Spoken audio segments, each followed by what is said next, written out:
Good evening, YouTube. This is your boy Skag Guy 4014. I'm driving home again, so the picture might be kind of shaky. I want to talk about the recent moves the Cowboys have made in the off season so far. It's an early off season, it's early in the off season, so I expect for some more stuff to be made. But the big headline here recently is the Cowboys fired Mike Nolan. Okay, first off, they fired Mike Nolan. Thank God. I cannot believe that Mike Nolan even made it the whole season. Anyway, but here's the part where it's, you elect a clown, expect a circus, that kind of jazz. So they fired the defensive coordinator, Mike Nolan. Okay, that's fine. He needed to go anyway. But who do they hire to replace him? Former Atlanta Falcons head coach, Dan Quinn. Yes, Dan Quinn, the guy who blew the Super Bowl. Dan Quinn, the guy that had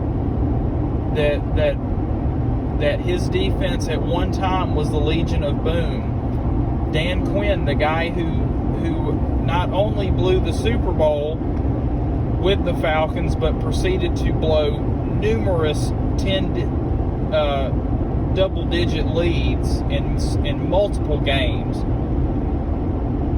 Guys, that hire this past week was such a knee-jerk reaction. And the only reason they hired him was probably because he has been to and won a Super Bowl.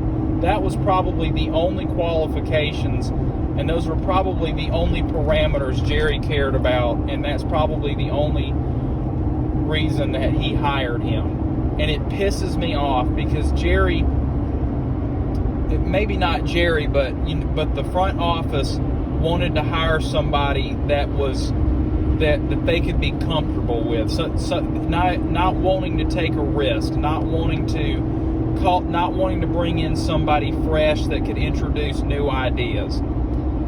And Gerard Johnson made a video discussing why he's never satisfied with the Dallas Cowboys.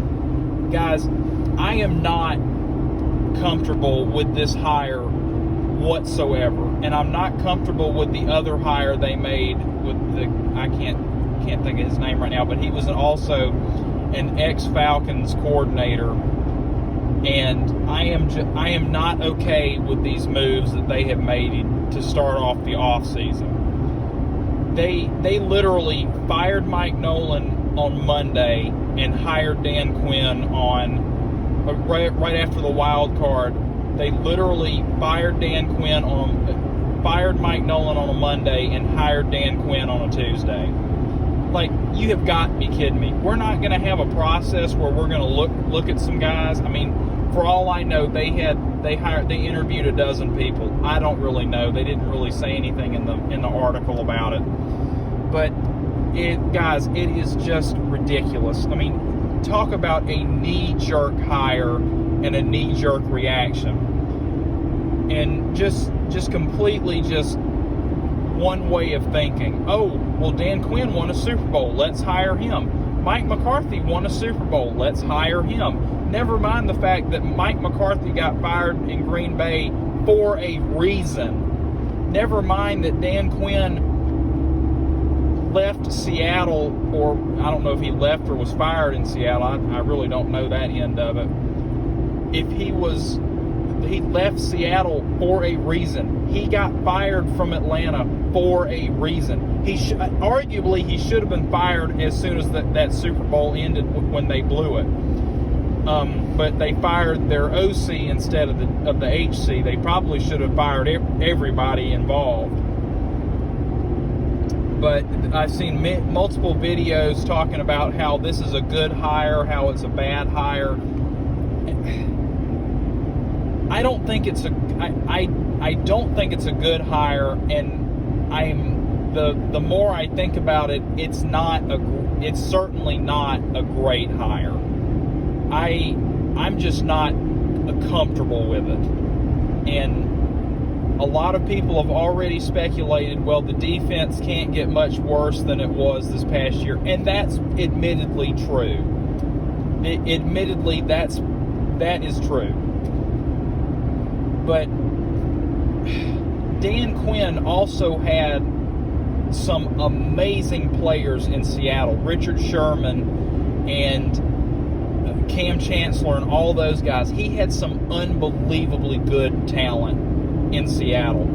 And I just don't think that right now with the Dallas defense the way it is, I just don't think that kind of talent is on the roster right now. Now, I could be wrong. We might make some moves in the offseason and bring some players in. I don't know. We're going to have to wait to see. But Dallas just does not have those players that has that kind of presence on the field.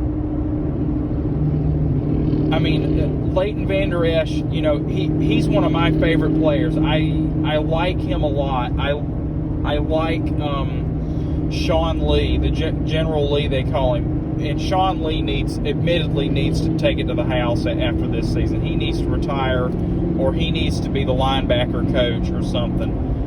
But there's just not those players with that kind of presence on the field on the Dallas defensive side of the ball. There's just not.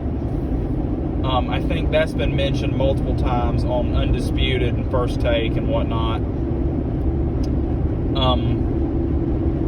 But, I mean, we're going to have to wait to see. I mean, for all we know, I mean, we might experience a night and day difference next year. And a lot of people have already said, oh, well, here we go. We're going to be 8-8 for sure next year. And we might be 9-7. We might be 7-9. Hell, we might be 4-12 next year. I don't know.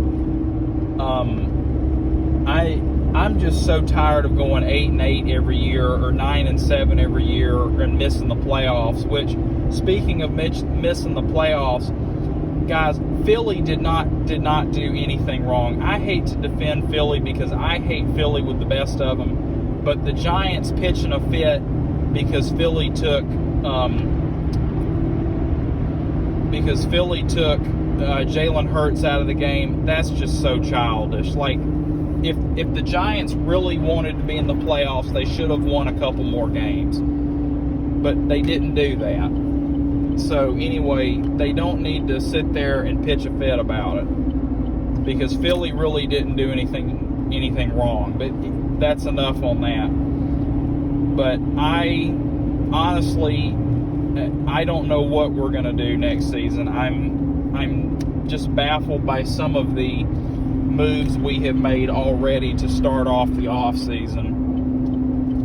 I mean, I thought it was so knee-jerk that we had to hire a DC that fast. I mean, I can't believe how quickly we hired one. But I did notice that the Falcons have already hired a head coach as well, so maybe we're not alone in the speed on that. But Atlanta had been looking for a head coach since about week 10, I guess. But anyway,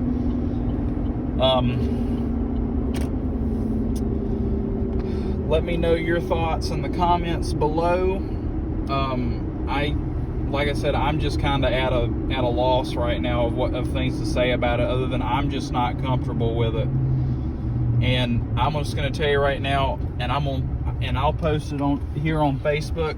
The first time that as Dan Quinn, as the defensive coordinator, the first time that we get up there and we blow a lead against somebody, I'm going to pitch a fit on YouTube and Facebook. I mean, I'm going to go nuts because that's the kind of shit that they're asking for when they hire these idiots. Because Dan Quinn, and like I'm going to say it again, it was a knee-jerk reaction, and I don't know what they were thinking by hiring him. I don't even know if they interviewed anybody else. They could have interviewed him and one other person, and they're like, oh, well, we interviewed more than one, so we're going to hire him. Come, give me a break.